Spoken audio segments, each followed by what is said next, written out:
जय जगन्नाथ। आज केते दिन पर आउ गोटे रेसिपी धरिकी आसली।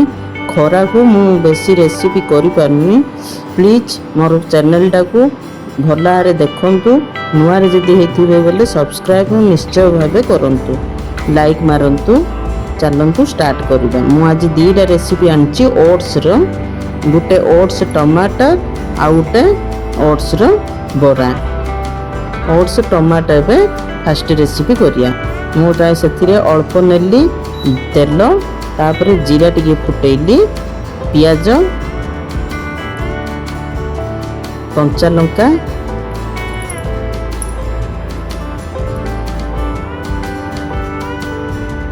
नहीं से भल टिके भाजिली।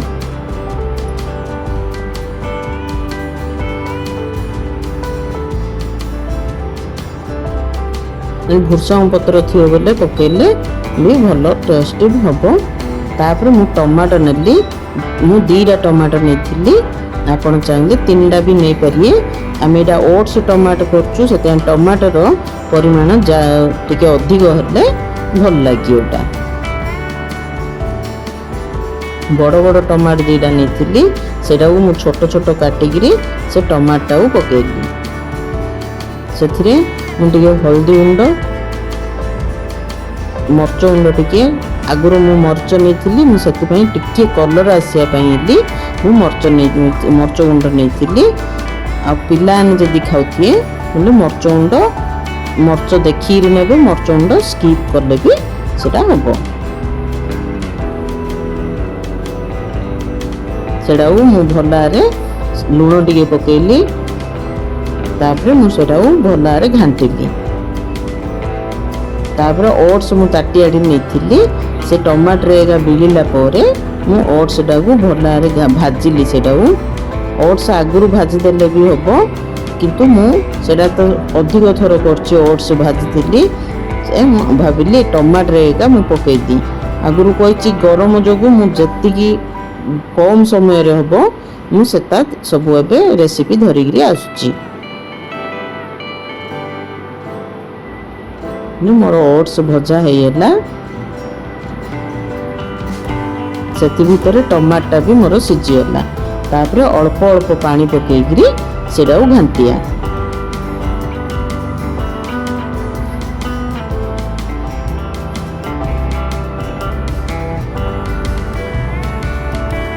अधिक पानी पकड़े कौन ना से ओट्स बेसी सीझीगले भी भल लगे। मु ओट्स ताटियाटी जदि मेजरमेंट देखिया ताटियाटी हिसाब रे मु 1.5 ताटिया पानी नहीं। हमरो ओट्स रो टमाटर रेसिपी हेला। एबे आमे करबा ओट्स बरा।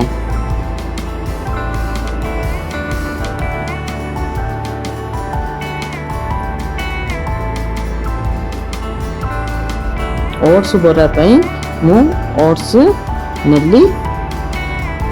तापर मुझे जार रे पकईकरी से ग्राइंडिंग पूरा गुंड करदेली।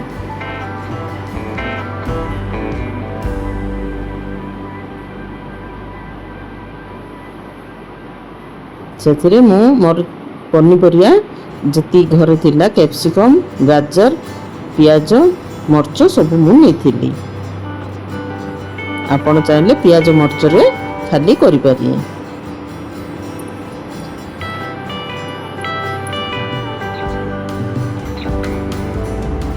तार अल्प सुजी पकेली।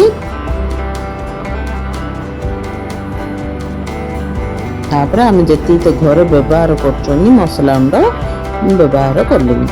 मर्च गुंड टिके आ हल्दी गुंड टिके, स्वाद अनुसार लुण,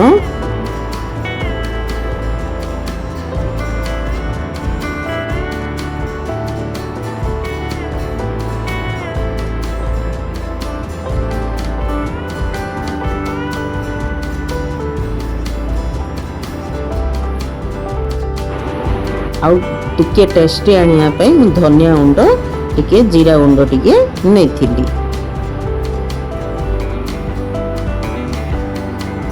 तापर सीझा आलू मु आगुरी सीझे देती। आलू सीझा आलू गोटे नहीं से भल चकुड़ी। देखो फास्ट चकुड़ देवा तापर मिसेले मसला जाको मिसेइगिरी तापरे पानी देखिगिरी पकेया।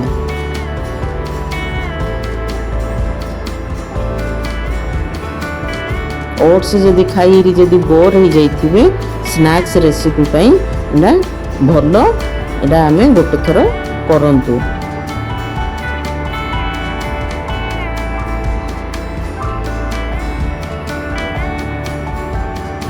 एडा आपण माने चाहिले टावा रे भी भाजी परिए कटलेट परे किंतु मु तेल रे छान देइथिली।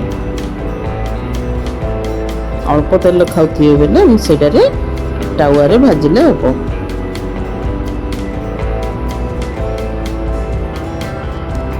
तेल मोर गरम होला परे बरा टाइप करी ए शेप मु देली उलियारी शेप देली।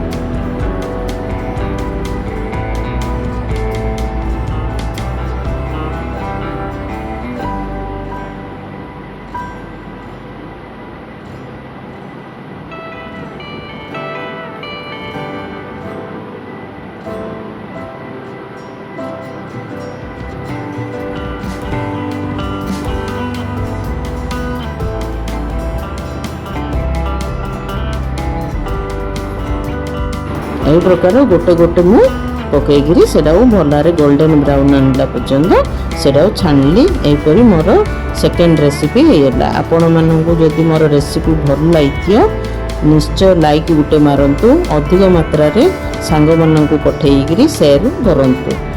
रहिली जय जगन्नाथ।